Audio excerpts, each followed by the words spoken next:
আগামী 25 তারিখে ইনশাল্লাহ আমি দেশে চলে যাচ্ছি। এই মুহূর্তে বাংলাদেশি পাসপোর্ট না থাকায় ওয়ান ওয়ে ট্রাভেল ডকুমেন্টস নিয়ে দেশে ফিরতে হচ্ছে তারেক রহমান। আসসালামু আলাইকুম প্রিয় দর্শক, স্বাগতম আপনাদের আরো একবার SMS টিভির লাইভ নিউজে। তারেক রহমান দেশে আসতেছেন, সেটা নিয়ে থাকছে আজকের লাইভ নিউজটির বিস্তারিত। অবশ্যই আপনাদের মনোযোগ দৃষ্টি আকর্ষণ করছে। প্রিয় দর্শক, আজকের এই অসাধারণ ইন্টারেস্টিং নিউজটি তারেক জিয়া আসা উপলক্ষে বিশেষজ্ঞ রাজনীতিবিদরা কি বলতেছে সেটা নিয়ে থাকছে।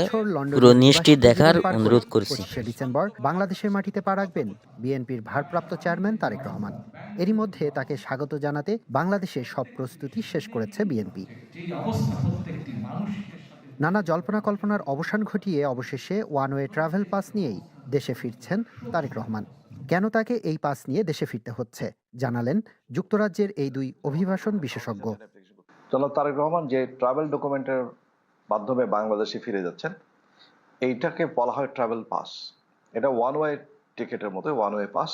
এইটা দিয়ে গেলে এটার ভিত্তিতে আবার আসা যাবে না। এটা বাংলাদেশ সরকার ইস্যু করে, এটা এমবেসি এটা তাৎক্ষণিকভাবেই স্বরাষ্ট্র মন্ত্রণালয়ের সাথে কথা বলে অনুমোদন নিয়ে তারা যে কোনো সময় যে কাউকে দিতে পারে।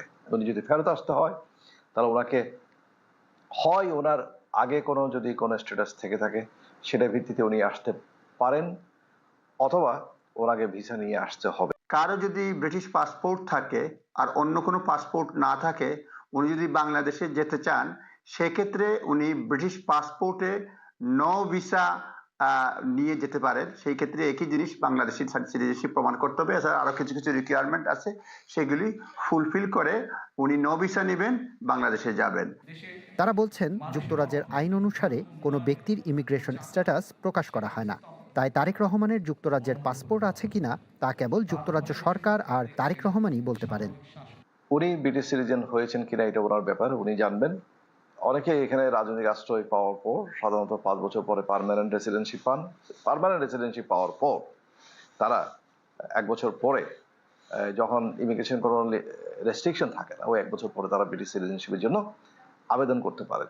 উনি যাওয়ার জন্য বাংলাদেশি পাসপোর্ট নাই, সেজন্য বাংলাদেশ হাই কমিশন থেকে উনি আবেদন করেছেন এবং প্রমাণ করেছেন উনি বাংলাদেশি নাগরিক। এই ট্রাভেল ডকুমেন্টসটা রিটার্ন করার জন্য ব্যবহৃত হয় না। আমাদের এই নিউজটি কেমন লেগেছে অবশ্যই কমেন্ট করে জানাবেন। যাচ্ছেন ওনার যারা বাংলাদেশি সুবাহান পাসপোর্ট নাই ফেসবুক থাকলে পেজে SMS travel TV document Facebook বা পেজ ট্রাভেল থেকে পাস দেখতেছেন, দরকার লাইক পড়তো না। কমেন্ট শেয়ার ফলো দিয়ে আমাদের সাথেই থাকুন। অভিবাসন যারা বিশেষজ্ঞরা ইউটিউব থেকে বলছেন দেখবেন দেশে অবশ্যই গিয়ে সাবস্ক্রাইব করুন বাংলাদেশের আমাদের পাসপোর্ট SMS হাতে টিভি পেলেই প্লাস। কেটে সবাই যাবে ভালো তারেক থাকবেন, রহমানের সুস্থ থাকবেন, ইমিগ্রেশন সবার সংক্রান্ত সুস্বাস্থ্য কামনা সব করছি। জটিলতা। অন্যদিন অন্য জায়গায় অন্য লাইভ ভিডিও দেখার জন্য আমন্ত্রণ জানিয়ে আজকের মতো এখানে বিদায়। আসসালামু আলাইকুম ওয়া রাহমাতুল্লাহ।